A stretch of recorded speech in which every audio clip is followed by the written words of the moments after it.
Okay,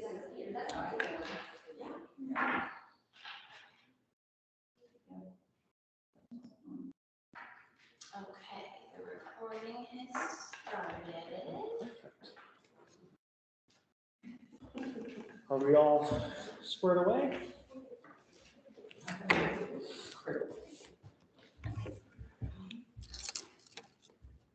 Jessica, Yes, I have everything ready to go. don't want to start steamrolling over you until you get a chance to get settled. And you get-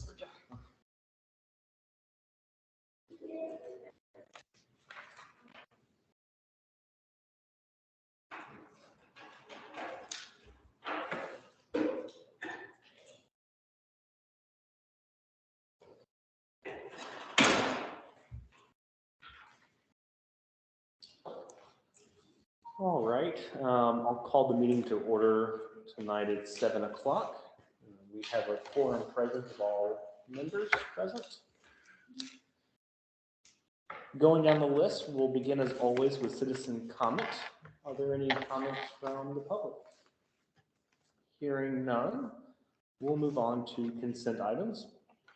Consideration of possible action to approve December 8th, 2022 library board meeting minutes. We'll take a second to take a look at them and make sure there aren't any requested amendments.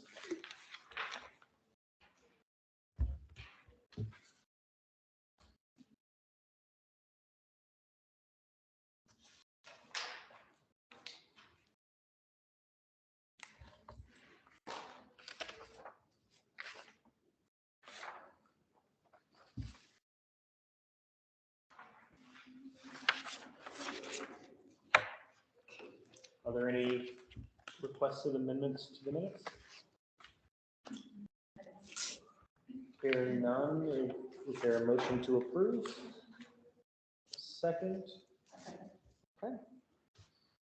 All in favor? Opposed? All right. Moving on to new business, consideration and possible action to appoint a vice chair for library board. Kind of maybe skipping ahead a little bit. One of the action items from the last meeting minutes was to discuss the ordinances around the different officer positions. One of those requirements is to maintain 3 officers, a chair, a vice chair, and a secretary. We have 2 of the 3, so we should do all 3. So are there any nominations or volunteers to take over as vice chair?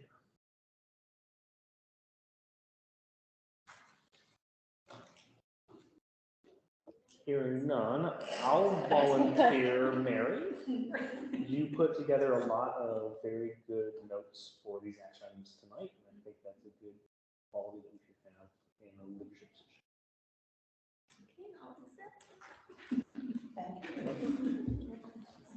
Any further discussion or opposition? Hearing none, I think we're good. Next, we have discussion related to Kyle City ordinances in regards to the library. So looking back at the meeting minutes of what we talked about, we wanted to accomplish in this call or in this meeting here tonight, wanted to look at what are the ordinances around how any kind of policy changes should be recommended and approved. I know Colleen, you brought up some good points of maybe there are a few items on the policy that should be updated as times change. And so looking at the packet of information that we did send out prior to the meeting, and thank you for getting all those 100 pages organized. It was listed on, of course I'm going to lose it now. I find it easier online. Can I make a, can I interject Please, something here please. about what I learned about that? Yes. I talked to the city secretary and the assistant city manager as I was trying to decipher which part of this we are supposed to go by. And what I found out was that it seems as though in 2015, there were revisions to the city code and they kind of didn't get accomplished all the way. And so there's parts of the city code that need to be, or ordinances that need to be amended. And one of those is that the library was intended to be under the article that's where all the other boards and commissions are. But right now it's not there, and it's under library, which is in a different spot. And so what the city secretary suggested was that with the assistant city manager, her suggestion was that we propose an amendment to the code of ordinances to strike it under Article 5 and put it under Article 3, boards and commissions, where it should be, because that was the work that was supposed to be done, that I guess it was not finished, and there's certain parts of the the ordinances that are like this. And so she was saying that it's always something that people think they're going to get to and they don't. And then, so the other reason why this is important is because it makes your job of following these unclear, because there's two different directives under what boards are supposed to do. And that makes it confusing and sort of murky in terms of when it comes to policy. The way that the newest ordinances state around boards and how they help the functions of the city is that they don't need to go through the city council to get policy changes. And the city secretary believes that's how this board should be as well. But the way that it's written now, it states that this board has to bring it to city council, but that is not the way the other boards operate. So that was the suggestion. So there's a little bit of work to be done in this area. And so I wanted to put that out there before we started examining it, because when I was examining it, I was confused. And that's why I reached out to the city secretary to get more clarification. So if you want to take the discussion from that standpoint in terms of what we need to do next, I know the assistant city manager was willing to work with me on creating the proposal to bring to city council for amending the city ordinances that I could bring back to the next meeting. And we could take it from there if that seems to make sense. That was what the city secretary and the assistant city manager suggested for us to do here. And that dovetails well into the points I was going to bring up, is that we have one section that says this board can only make recommendations. And to our other topic to discuss of how do we handle vacancies, there are language throughout ordinances that talk about how this board does it this way and this one does it this way, and we're totally separate. So that makes sense that if there was a transition over time to move it into a different article and have those boards and commissions function differently than they historically were, but it got cut off halfway through, that does make sense as to why vacancies are written in a certain way for some of the named boards, but library is ignored from that section. Yeah. And then the other piece of that is, in order to have our appointment to the board by city council, the vacancy filled, I was told that we could, because it's a mid-year vacancy, what I think the city council wants to do is go back and amend the policy to say that they can ask the people who were applicants from earlier in the year to, if they're still interested, before they open it up to the broader city, because it's a mid-year vacancy. But that hasn't been dealt with within city council yet. So that was why we can't make an appointment yet, because the rules need to be modified in order for them to be able to make that decision to just ask somebody who applied in the past. They have some applicants, like 4 or 5 applicants from the past, that they could go to those and make a decision for a recommendation from one of those, but they have to change something to the policy in order to make that happen. So that's what the pause is right now. But if that's the pause, that takes one item off our to-do list, because that's Exactly. not in our wheelhouse. Yeah. I understand it's in the works. Can you direct us again to the articles that you were referencing? I believe you said Yes. strike Article 5 and move the information from that to Article 3. Yes, yes. So unfortunately, it's a little bit hard. I printed out the things that pertain to, it's easier to look at online, to be honest with you, but, under boards, let's see, it is a little bit hard to see. I wrote it in my notes so that I could see. So under Chapter 2 in the Code of Ordinances is called Administration. And under Administration, there's Article 3 for boards and commissions. And all the other boards and commissions, it's kind of hard to follow on here because I didn't print all those pages. I printed the pages. Well, I printed the pages that Mary sent that were in the email, so because I wanted to, yeah, I wanted to, follow the directive that Spencer gave me about printing these, so I did that. But when you look more closely at it online, I didn't want to print all the pages. It's a little.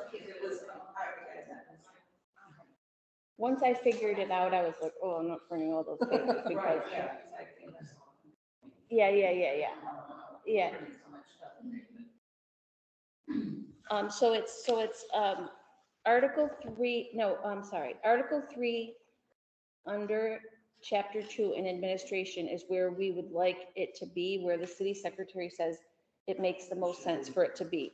Right now, it's under Article 5, which is library, and there's things under library that pertain to library that make sense, but the board is also under there. And so they were saying, because when they started making the changes to the ordinances back in 2015, for some reason, this one was supposed to be under there, but got neglected. So but it was a methodical decision to put it under here to give the boards a little bit more authority to work with the parties, the staff that they work with to make decisions without having to bring it all to city council. And just to add on that discussion, the named boards and commissions are Planning and Zoning, Train Depot, Economic Development, and Kyle Arts. Those are the ones that made the cut into the division that the recommendation was to move library into. And so this is significant because moving forward, if we were to leave it where it is, all of it says that if we were to make policy changes, it would require bringing everything to city council. Did you say the last one was arts? Yes. Yeah, they have 4 listed inside there.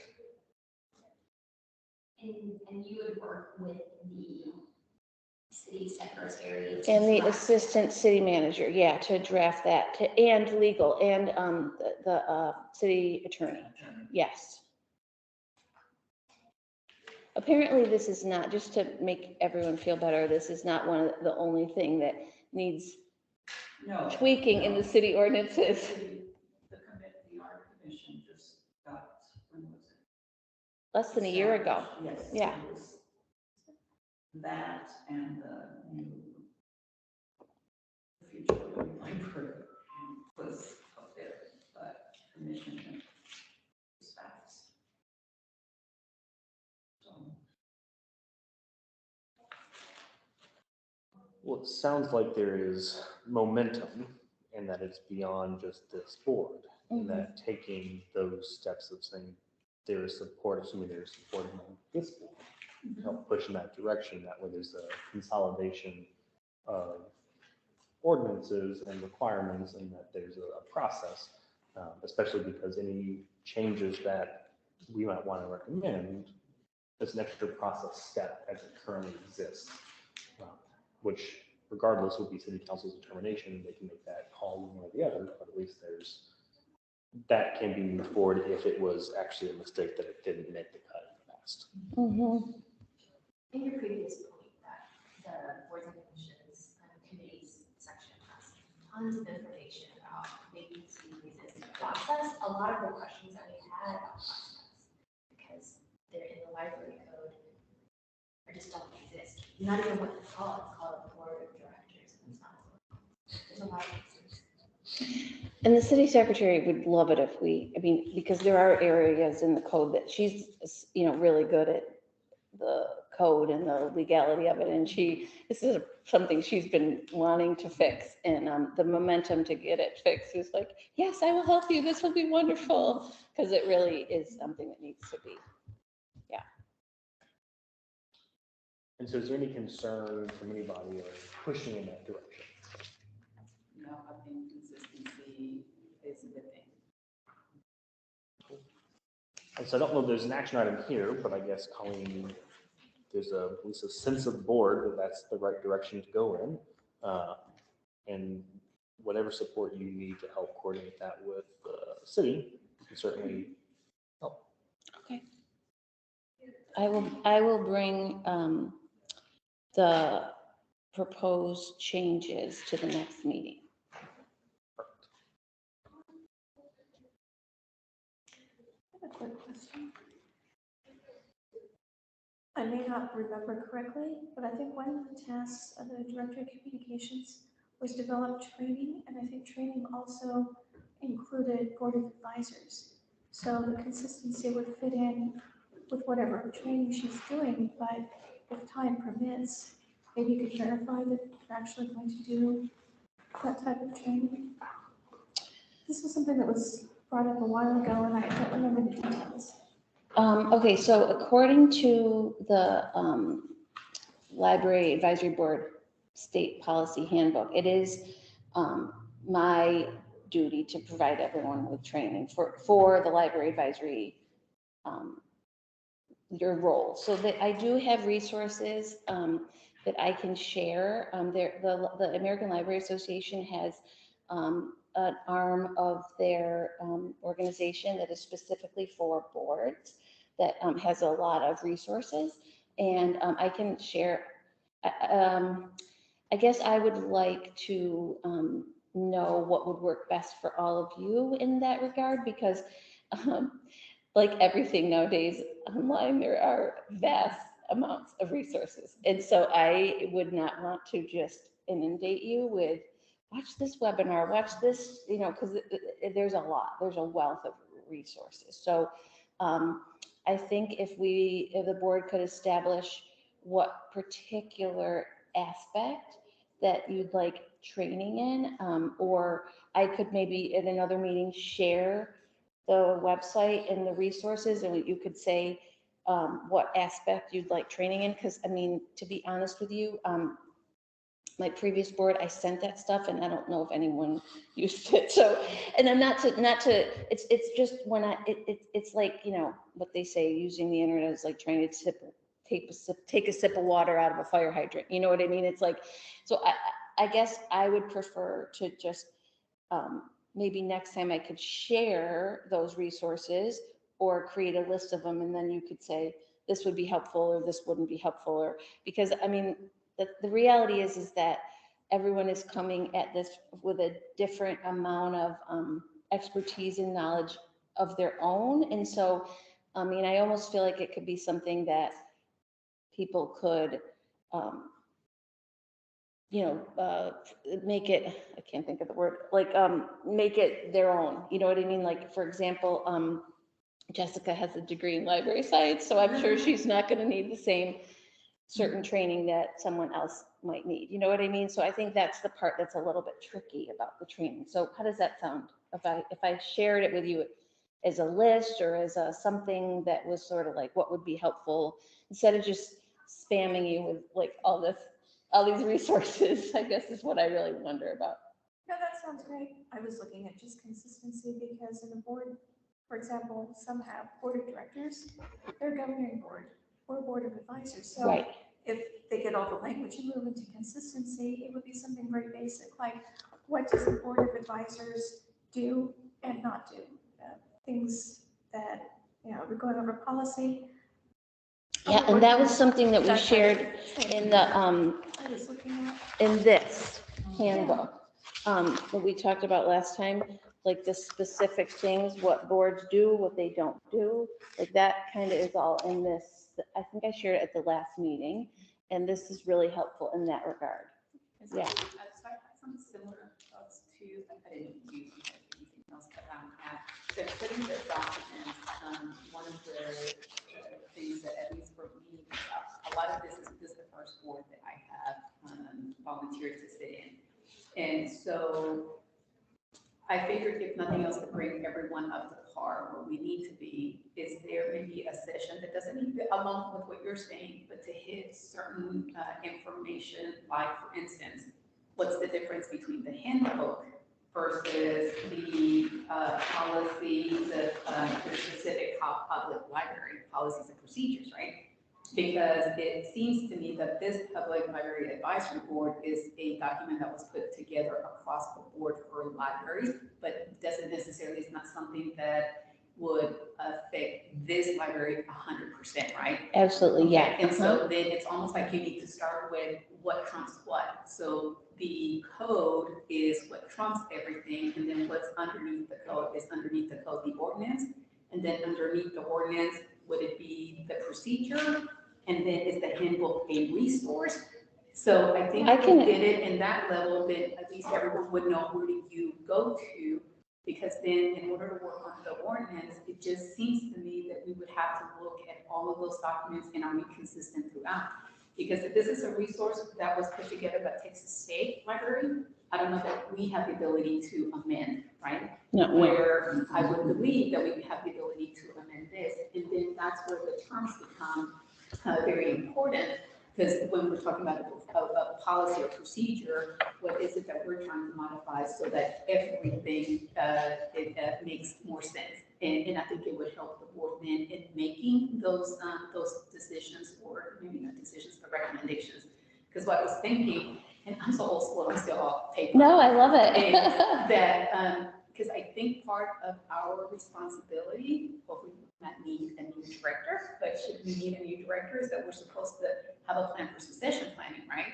And then also, I think the training is in reverse, that we're supposed to help, I think, train the director, where now it's like you training us because some of us are new. So how do we put a training manual together so that if we're going to go through this exercise, it's already there for others, and then we just amend those resources. So I think that's the way that I kind of tackle this, and there's a lot of things that notes that I took and highlighted some information where it's like, well, I think I need to know a little bit more about this. But that's probably just me, and then I'm trying to put it back to the job description of what's. So that's what my thoughts. I agree. I felt this in the same way. Like, this is best practice, but this isn't necessarily established this library board practice. And I wondered how we siphon what we want to take out of this best practice, overlaid with any kind of requirements and ordinances, et cetera, that we need to follow or become in, and get there, because I feel like this is, we're several meetings in as this current board, and we're kind of backtracking to what should have been our onboarding. So we have a lot of onboarding questions and ways of being, and this is a very helpful document, but doesn't necessarily answer for ourselves as a group. So we're doing a lot of leaning on YouTube. So what has happened in the past? And a lot of historical knowledge is stored orally in this board, and I would love to see it written and agreed upon by us or anyone else that's above us, or whoever's in charge. That makes us all cohesive, and then that also makes us cohesive with other boards in the city. I agree. I think it would make total sense. I mean, I think my understanding is that our code of ordinances are what we, is our main thing. That's, I mean, legally speaking, that's code of ordinances, our policy. The handbook is a resource, just like you said. And so, but I think, I also agree that we're sort of, having to establish this primarily because, well, it took a long time for me to get my hands on all the policies because they weren't accessible on the website. And I had to get them from other various people to create this document that is our that exists. We do have the library policies and procedures. Yes, I created that as a one document because they were just a lot of different Microsoft Word documents. And so, and they're all on the website now too. And so the other piece too is if our ordinances need to be, so I think this is actually excellent work. I would think it's great, would be great to have a framework for moving forward with what the board is supposed to do and can do and should do. And that would, make it easier for me as well, to be honest. And to your point, Mary, earlier on kind of continuity planning, making sure that whenever we all roll off, that there is some method to carry on of what's been done, what hasn't been done, that kind of thing. Like, I know it's very helpful whenever you guys brought the long range plan to us. Didn't know that existed. So having that and starting from scratch would avoid the next rotation to take a quarter just to understand that, oh, we've got a long range plan already done. And I think that's all that becomes part of the resource, and it's nothing else. Essentially, it's something that resides somewhere electronically where it doesn't have to be a book that would be you can understand. It's like, welcome, and here you go. You know, these are all the things that you need to read, train yourself, whatever that may be. But I do think that it would probably be good to spend a small amount of time, whatever that may be, in discussing some of the training material, because as you mentioned, all of our levels may be different, and trying to do the research and reading separately, what we may take away from it may not necessarily be the same. So, I think that would be at least my recommendation. And so I feel like we have just blurred between new business and old business and all the items all wrapped up there together. So let me try and get back onto some kind of order and we'll wrap up a nice bow at the end. But on the ordinance side, I'm taking from our group discussion that the recommendation is that we're going to work with you and work with City Secretary on a best way to consolidate the existing Article 5 of city ordinances under Article 3, with the understanding that was actually the intent of council at one time, but due to various reasons got picked up. But we are going in that direction and figuring out how we can help move that along. And then I think the action items, Jessica, like how you had that action item at the very end of the meeting minutes are, I'm tracking, Colleen, you're going to bring proposed changes for review of the group next month. May I amend that just slightly? Please. Is there, should we consider doing, whether it's we or the attorney, whomever understands the setup of the ordinances better, doing like a search to see are there any other articles that need to be modified?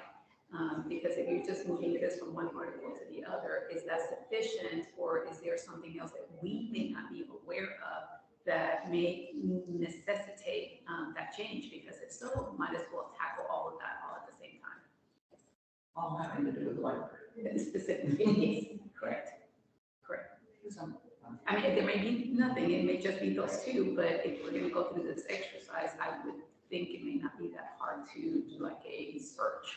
Making sure that any other ordinances that reference Article 5 need to be amended as well to reference where it's being placed. Right. Anything that ties all of the things that we're trying to accomplish in moving from 5 to 3, right? Yeah, keeping the scope to what is the jurisdiction of current Article 5 library, just making sure that we're moving, that we're not messing something else up Exactly. by removing that article. Not the whole article, that article stands only our section of our. However, Yeah. Well, the library is its own Its own article, article. but there's a Right. board section in that, that's only excising that. And that's, right, and to your point, that's exactly why I think we need to have someone who understands the layout of the ordinances. Yeah, I think that's a great idea to just look at all of it at once. I think that's a great idea. Mm-hmm. So whose responsibility is that, or who is going to do that? I can do it in the process. And if I find out that it's like way more involved or that it would be more time than the city attorney or the city secretary have at this point to help me. I mean, if it's, then I'll say, okay, well, let's just stick to this board part for right now, but I will ask, because I think that's a good call to look at it all at once, since we're digging in, but if they have limits that I have to accept, I may have to accept those. That makes sense. Okay, But I think if nothing else, our duty is to bring it forward, right? yeah, yeah, And then, so. yeah. Okay. Any other discussion on item 2 of new business? Hearing none. Item 3, discussion on library policy review and update process. I think where we're picking that one up is that it depends on how we resolve item 2 above. I know that some of the quick notes that I've put together from the policies that were sent out of areas to think about. I just wanted to get a feel on starting out the library card procedure process. Mhm, I know the requirement is 2-factor ID process. mhm. Is there any concern that that is somehow restrictive to populations that are underserved or otherwise it's difficult to have 2 points of ID? Or is there additional discussion on why that 2 points of ID really is important and that we shouldn't deviate from that? Okay, so what my understand, I think this policy has a lot of room for improvement in regards to what you're talking about too. And I don't even know that it's 100% clear, because one thing that's unique about Kyle is that anyone with a Texas state driver's license can get a Kyle Public Library. And I don't know that it says that there, but we take anyone in the state of Texas, which is very inclusive, not very common in many libraries that I've been exposed to. The only thing is that you have to have the two. If you only have one form of ID, you can get a restricted library card, which means you can only get 5 items. If you have 2 forms of ID and a Texas state driver's license, you can get up to 25 items. So I don't really feel like this explains that very well. That is our policy. How we live out our policy versus how it's written are 2 different things. So, so I do think this is, I mean, again, I think most of our policies have not been updated since 2015 at the most, some even further back than that. So this is why I bring this to your attention, is because I would say that I think it's pretty, every year or 2, you should review your policies and update them. I don't know that this is exactly how we live our, I don't think this is how we live our policy. It's different. So I only know how we live it because of having worked at the circulation desk and help people get library cards. And this is what I found is our most recent library card procedure. So to answer your question, that was a long way. It is possible to get a card with only 1, but I don't think it explains that here. And my second note was, look in the policy, this is not how I got a library card, so I would agree with your assessment that maybe we're not living the policy the way that it's written. Yes. That might be an area of improvement. Right. And so, I mean, this is kind of a secondary item beyond getting the ordinances fixed, but maybe we kind of circle back to this and say, what do we want it to be? What is it actually currently? And make sure it's codified in this. Because did you get an online one? Started online, and it said it was expiring, and so I came in person, and then I did not have one of the following bill statements, but I did have 2 forms of ID above. And so the way I would read this policy is you could have both 2 forms and a bill or something, and I got a card, I think I got a card. And it doesn't say anything about getting the online card, I don't think. I mean, I think something to your point about just like that philosophy of this is an inclusive policy that anyone, any resident of Texas can get a card, et cetera. I think what's missing is also, like, this is a procedure, it's listed as a procedure. It does miss that point that's a policy, the explanation of kind of the philosophy paired with a general summary of what a card is and how you get it. And then these procedures need to be reviewed for how you live it. But it would be hard to live this policy even was updated because it's not really a policy. Mm-hmm.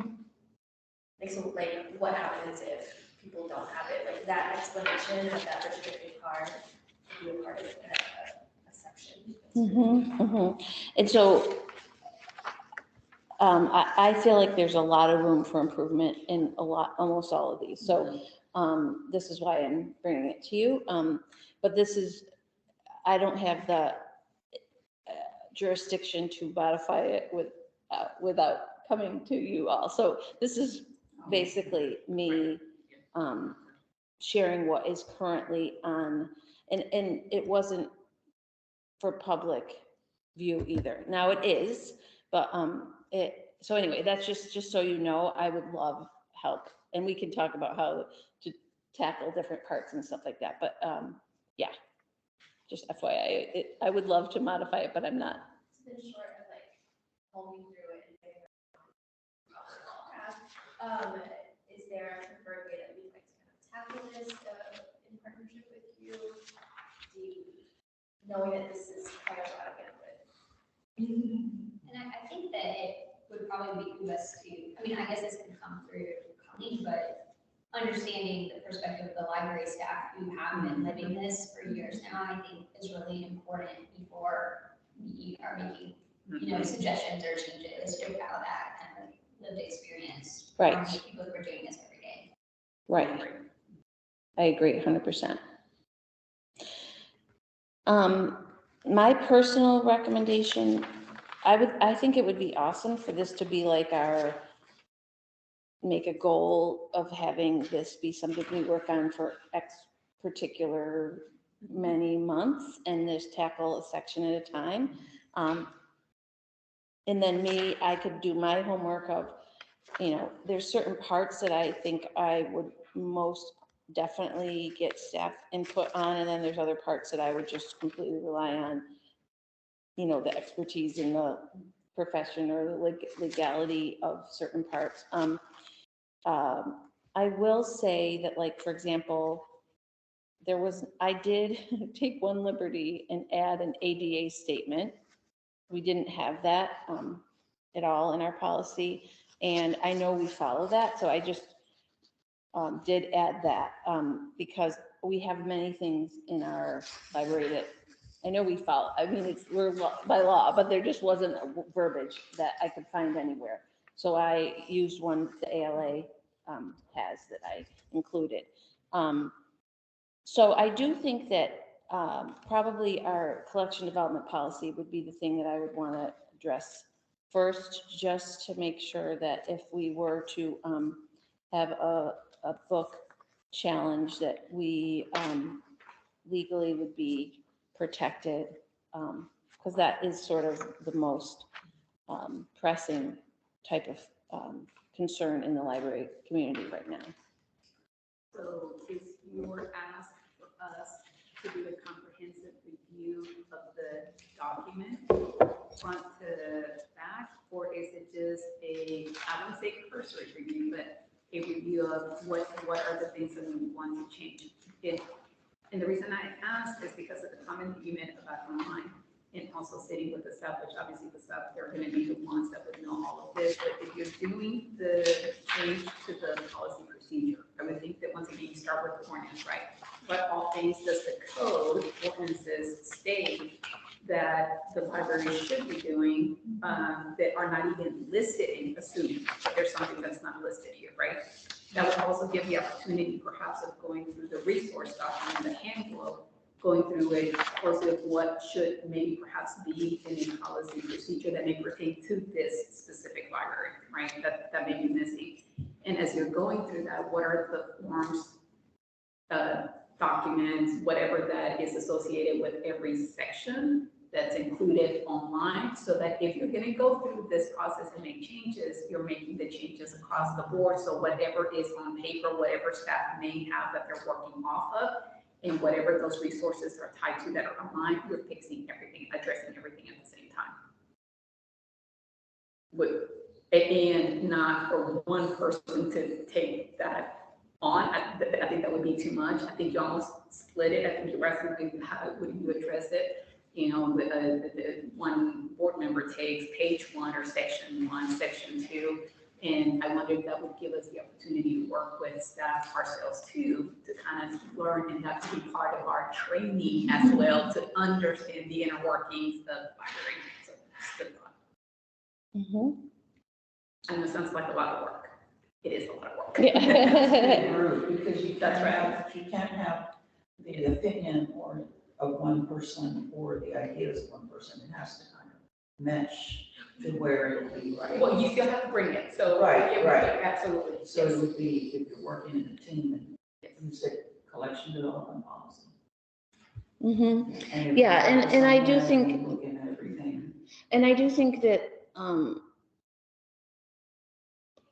we don't, I mean, at our staff currently, we have, 3 people who are professional librarians who are, who understand and have been trained and educated in the ethics of librarianship. So, in terms of, getting expertise from staff, I would say that,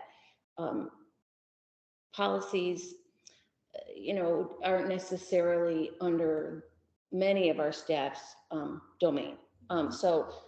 So I wouldn't necessarily feel like there would be experts in how we go about getting library card and stuff, but I wouldn't, I also wouldn't want to get into the thing of this is how we've always done it kind of thing, because how we've always done it may or may not be what is the best practice ethically or legally.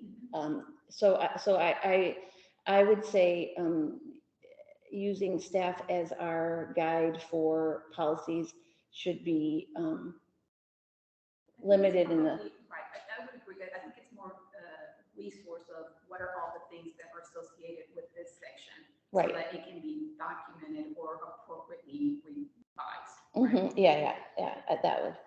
I think for something like a collection development policy, I mean, we're not creating this from scratch. I mean, the American Library Association has this best practices that have been provided to us by the leaders in the field, and I feel like that would be our primary resource for updating.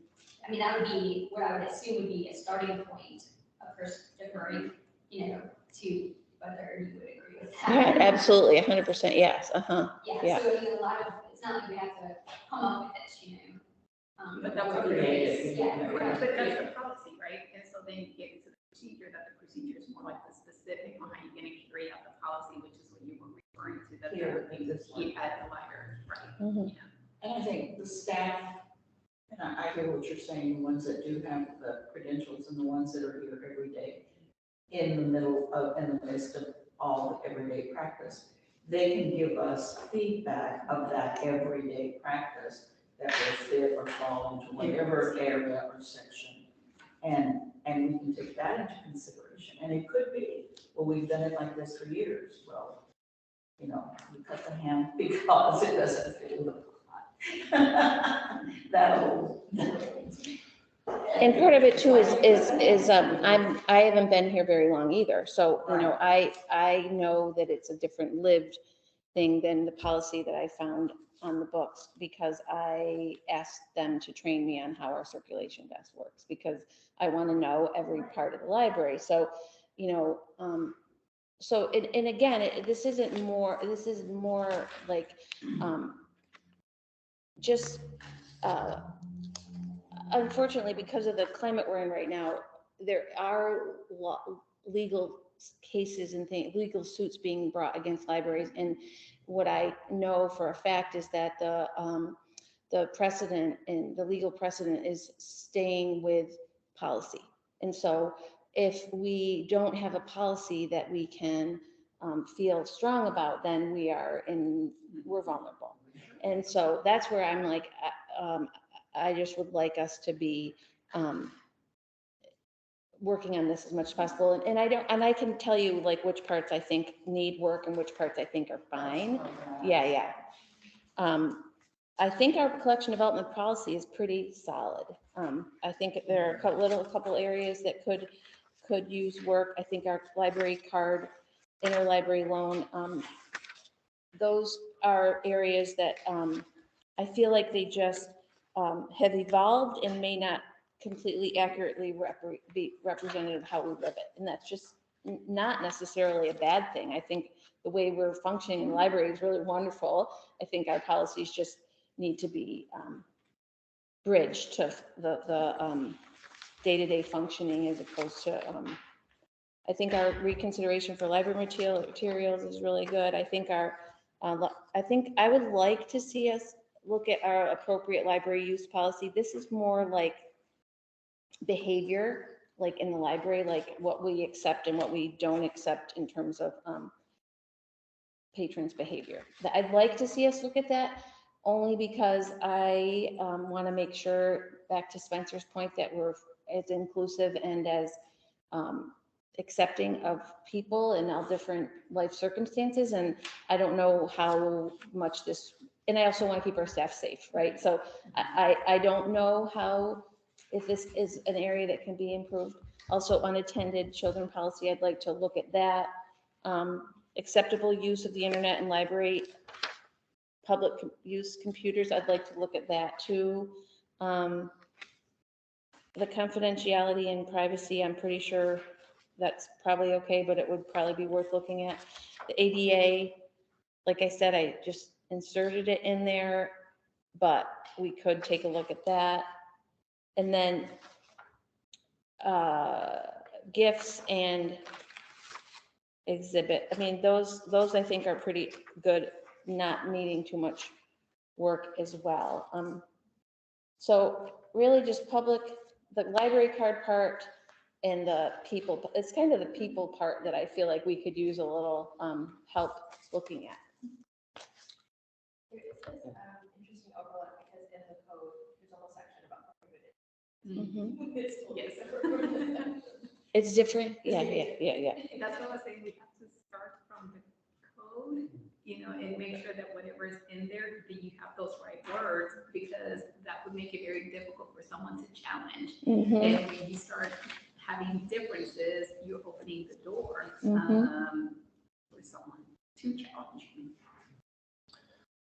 In the time you've been here, have you experienced anything with any of the patrons that is unacceptable? No. Mm-mm. There was an issue for a while when I first started. And eventually that person was asked not to come out. Mhm. So, and he didn't live in Kyle.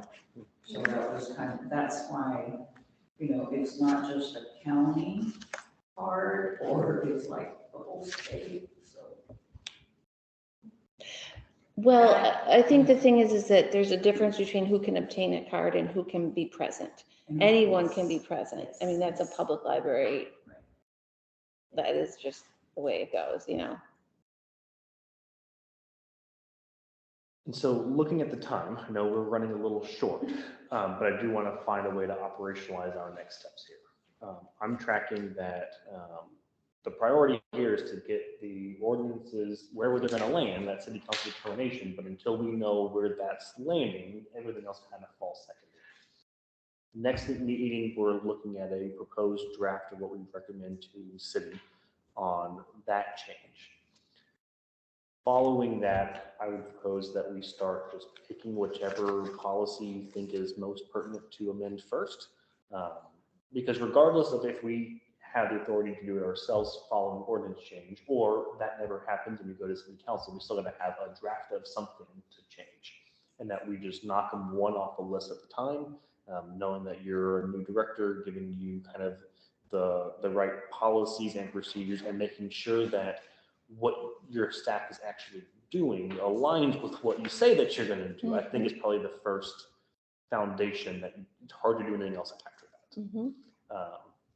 And then to the earlier points too on using staff resources, my fear and hesitation is I don't want to put more burden on your staff. That doesn't seem like the right call, but we don't know what your team's going to run into. And so exploring a least exhaustive way of using your team to red team it and figure out, poke holes in it, I think that might be an option, but we could probably cross that bridge whenever we get to that point. At least that's my recommendation on next steps here. And I can also like find out things like, I don't know how we evolved into having everyone have access to a library card with, the state driver's license being the only requirement. I don't know the historical context, how that happened, because most libraries in the state of Texas, you have to be a resident of the, where you pay taxes. And then there's an out of resident fee usually for living outside. So I'm curious. I mean, I think it's great, but it's not typical. So I was even curious about how that even evolved, and I might be able to dig in just to find out like how that even came to pass. Any other discussion on item 3? Hearing none, we'll move on to continued business. We'll start with library director's report. Goodness, lots of talking. Okay, so I had a little handout for the statistics. I did try to put a few different annual stats on there from circulation, the circulation of 2021 and the circulation of 2022. Our circulation went up quite a bit from 21 to 22, and same with new card holders. It went up significantly. A new stat that I added was just to see how much money our patrons saved by using the library. $1.3 million they saved by using resources at the library, which is pretty awesome. Our assistant director, Kara, is back. She's been back for a couple of weeks now. We're grateful about that, I know. Our Arts and Cultural Commission is sponsoring a Martin Luther King commemoration in honor of his birthday this Saturday. I've been helping with that. I have these bookmarks made. I can, if you want to take one and pass them. Everyone is welcome to attend. It's this Saturday at the council chambers from 11 to 3. We have students from the Hays County high schools, debate and theater groups doing speeches from MLK. And some city council members will be speaking, and a couple other performances. So it'll be a good event. I hope you can join us. We have Arts and Technology Center that Michael Kaufman Lynch, it's his brainchild. I don't know if you've seen any of our Facebook posts. We have an acoustic guitar that they had a video out about that. And today a video about a kit to learn how to crochet went up. So those things are available to borrow at this moment, and I'm going to be highlighting that at our city council meeting for the city manager comments this Tuesday. I'm going to let people know about that. I've been really focusing on making sure that we have what we need for safety and security in the library, and we are going to be having an active shooter training coming up in January. All the staff will attend during their work time. And I also have CPR and AED training, which both of these things I plan to have annual training for those. We'll have them coming up in February for CPR and AED. Our programs are back up and running after a short holiday break. One of the new things we have is a community hobby night, which is a partnership with Lionheart Hobby. That's on Monday nights. People can just come and do their craft or their hobby with other people. And also, one of the things that I've been focused on is sort of a collaborative effort for all of our staff to work on is I had all the staff put their heads together to design these little shelf talker things that are going to go recommend, like kind of book recommendations, kind of like, I don't know if you've ever been to Book People in Austin, but they have those little staff recommends. So we have a little template that we're going to have printed. And so the staff will be always working on building this repository of recommendations that will kind of decorate the whole library. So that's kind of something that we're focused on. Readers advisory, that's what I've been sort of helping everyone to focus on, so that we're all sort of becoming more and more experts in giving book recommendations to our community. And our friends of the library just bought us a new popcorn machine. That's the old one in the window there, by the way. That's the one that died. And they bought us a new one that is going to be up and running for our movie Selma tomorrow, which is for the seniors. And so we're very grateful for that. And they also are buying us a new refrigerator for the break room, which is really awesome. And they're installing a water line so it can have ice and water. We're very grateful to the friends for that. We're working on our summer reading program and spring outreach planning. So all of that is in the works right now as well. And that concludes my report. Thank you. I won't talk so much next time. With comments that were made, and I think it was the last meeting, I think it was the meeting before that, as members, part of our responsibility that we ought to come, not just the meetings, but to assist in whatever the library needs. So with the upcoming events, is there events in which you need something that we assist with? And if so, when and where or what? Assist in like what way? Like volunteer? Okay.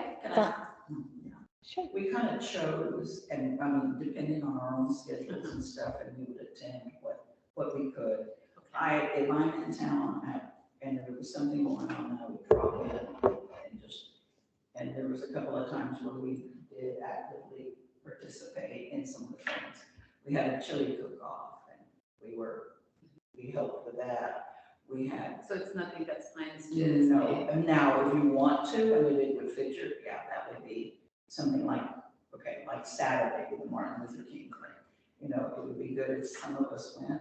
Unfortunately, I'm already out of town, but you know, those kinds of things, you show up and you assist in whatever. So it's not, it was not. So it could be now if she needs help with something, just carry out the activity, be here present. There was several things that we did.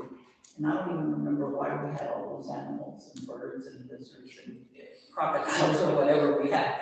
But I mean, there was animals all over, and the Darth Vader-ish, you know, those kinds of things. And we come, and the programs outside, I can't remember what.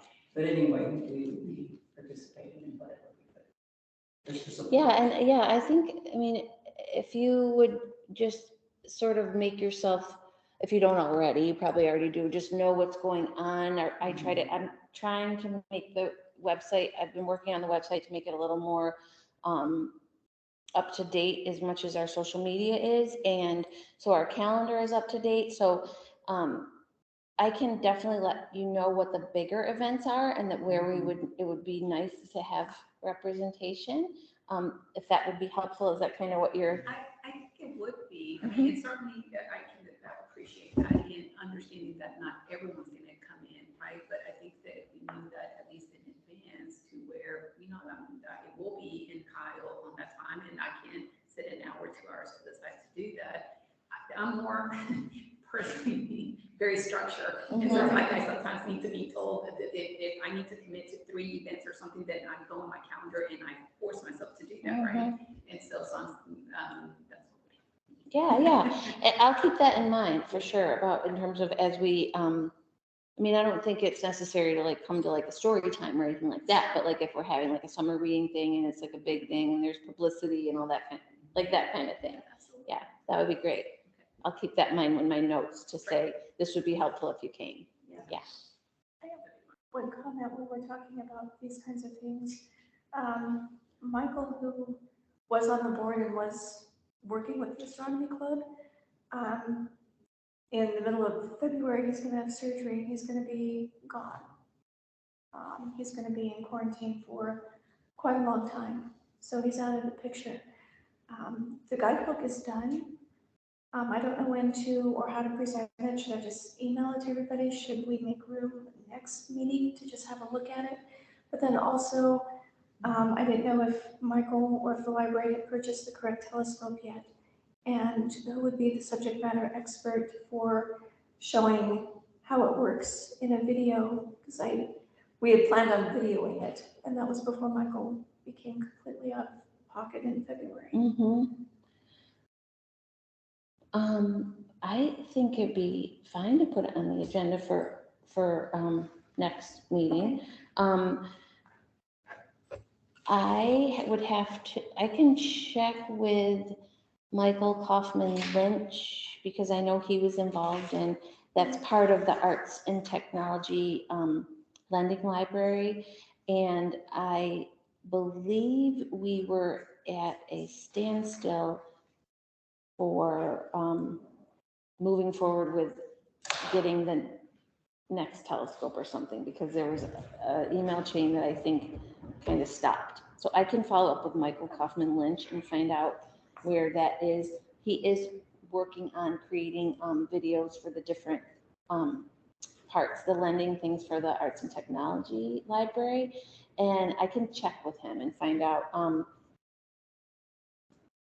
trying to think if it should it be on the agenda if we don't have an answer yet, or I'm not sure. Doesn't hurt to add it on, and we can just discuss it. There's no update. We can just move on. Okay. I want to say are we on that?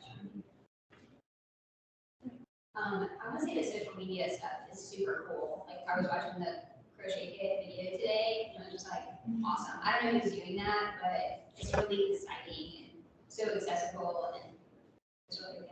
I just love it. I'll let them know. Yes, Shannon and Jen were the one that did that. They did such an awesome It's job. amazing. I love it. I know. I'm really impressed with their work. I only have Instagram. That's all I have, but I see it, and it's really cool. The only thing I like. I mean, literally.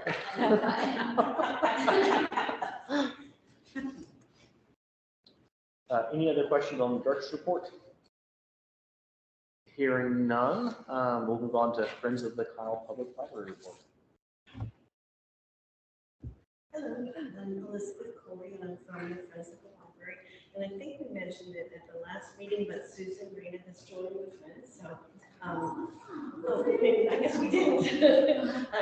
And so it was a unanimous decision by the Friends, and it was, it's very nice to have her. And three quick things, I know we're running short on time. You mentioned the summer reading program, and I know you've seen Jane a couple of times, Jane Kirkham from the Friends. Make sure when you see her next or when you're communicating that you remind her that the Friends help support that program if she hasn't already talked to you about it in terms of a contribution. And I don't know what the level has been, but make sure you think about that when you're planning, talk to her because she would have those records. Okay? Thank you. Awesome. Thanks. The repairs to the auto accident that the building for the thrift shop was in, that was in December. And as I mentioned earlier, someone came by, a contractor came by and fixed the window, or at least boarded it up and fixed some support issues. And basically now we're not in the repair stage yet. It's more the insurance stage, which will last some amount of time. But the building is safe, and the patrons and the staff are safe. So you may not see the window get replaced soon, but I think the structural issues are going to be addressed once insurance issues are addressed primarily. For the library thrift shop, last year was the highest sales year we've ever had. And I think the second highest was the previous year, but what I remember from looking at the statistics was that this year was more than 16% of an increase from the previous year. So I'm thinking that probably 21 and 20 were pretty close to the highest for this past year's very high. So it's a really good accomplishment, and we have a really dedicated staff that has they're real interested in making sure the displays are nice and the material is organized in a way that is, that promotes sales and that is rotated, so that you don't go there and see the same things being done. If you ever notice, there are auctions periodically for things like a fancy guitar or some other kind of high-end item you don't normally see at a thrift shop. So that's nice to look online and throw in a bid if you want, or just learn a little bit more about the kinds of things that end up at the thrift store. So does anybody have any questions about those activities this month? Thank you. And thank you for the contributions as well, the Yes. popcorn and the fridge and.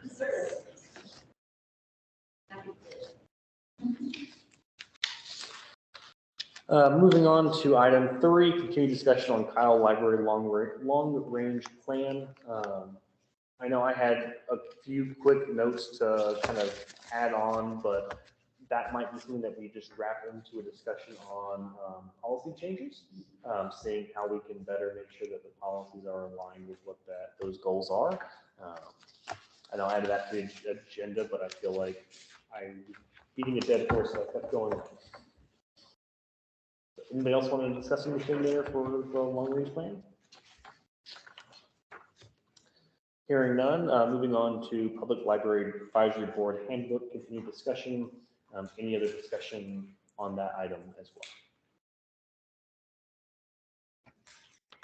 Hearing none, I think we're on agreement that we'll just wrap it into our larger discussions of how do we get your good baseline.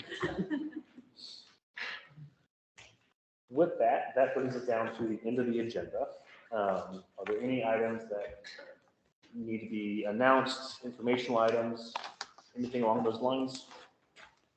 I just want to confirm, oh, sorry, maybe we may have jumped into this. I just wanted to confirm that next meeting business includes, Colleen will bring proposed changes to the city ordinances, review the ordinances related to the library in larger scope as well, and speak with Michael regarding next step for the astronomy club and bring that information back. Was there anything else to add to next meeting business? I don't know if it's astronomy club as much as it is the telescope for Well, the, then also, who will be manning the astronomy club in the future? Because I don't think he'll be in February's meeting, he'll be here for the Saturday. okay. And he'll do surgery and he'll be out of commission for several months. So was he the only one, Manny, or were you assisting him? I was writing the guidebook, which I've finished, Oh. and then I was doing the video on how to use the telescope for people. When Mike and I talked about it, he really liked the ideas I had of using the green screen and the backdrop and seeing the creative aspects. And so he wants to work with me on it, but he needs to get the right telescope. And somebody needs to, or whomever is the subject matter expert on saying this is how you use it, this is how you keep it from getting broken so it doesn't come back in pieces, which you brought up a while ago. That video I was doing, but I was not manning the astronomy club. I went to a couple meetings, but And how many kids or people was coming in? somewhere Did it vary? between 8 and 20. So this last Saturday for the Christmas party, Michael said there was probably between 11, I think he said 11, it was either 11 or 15. There was a smaller group. I'm not clear that it's a library program as much as it's a library hosted program. That's what, I don't think the library has decision-making powers of who's gonna run it. I'm not Do you sure. remember how it came about? Because initially it was buying the telescope, adding to the STEM with, Adding it to the other materials for the. right, but I don't remember who initiated the club. I don't know if that was Michael or if that was. I think it was Michael, because we hadn't discussed telescopes until then, and I really don't remember. And then it just kind of flourished as to, okay, we're gonna meet on Saturdays and we're gonna do. But I didn't know if he was the only one or if there was somebody else or how. I didn't know the logistics of what you were doing and what he was doing. Pretty much knowing that a lot of people from the Austin Historical Club were coming as well. And he's had some guest speakers in the past. So Could there be someone from their group, or was he connected with Texas State at all? As far as the astronomy part? yeah, he's, Michael was past president of the Austin Astronomy Association. So maybe there's a resource within that. I don't know. I think he'll ask if anybody's gonna take over for him on this next Saturday. So it's not really, and I see what you're saying, it's not part of a library. So I'm not aware That that was- anyone from the library runs it. I think Right, it's right. just hosted in the library. That's what my understanding of it was.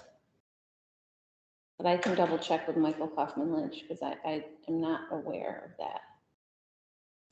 I wasn't sure how it got started, if it was through the library or it was something. I think it was an independent group that used the library space is what my impression of it, but I can find out for sure.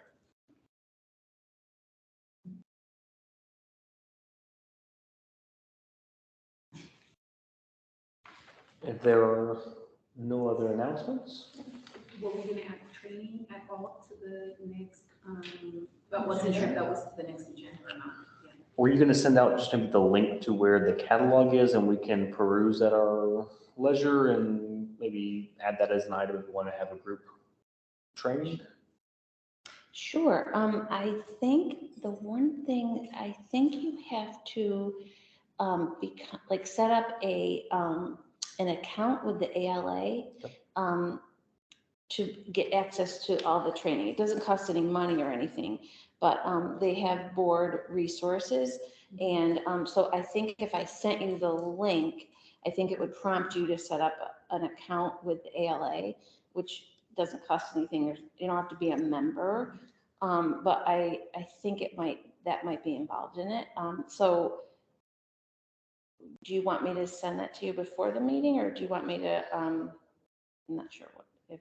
I'm comfortable being sent before the meeting, and that way we can just take a look at that. And then I think, at least from my perspective, the priority being getting our policies and procedures in place, and that maybe we, as a independent group, figure out if anything piques your interest, we need to have more detailed review and bring that for discussion of a tailored discussion if necessary. At least we have access to the Okay. resources, and self-education is an option. Okay, yeah, I'll do that. And I hope that's a low enough burden on you that it's not one more item we're putting onto your plate. Yeah, no, that's fine. It's literally just, there are a lot of different recorded webinars and stuff like that. So, I mean, there's like stuff to read, but there's also like a lot of really good videos and stuff too. There are no other items. It is 8:12 and we will adjourn. Meet again on Thursday, February 9th. Thanks.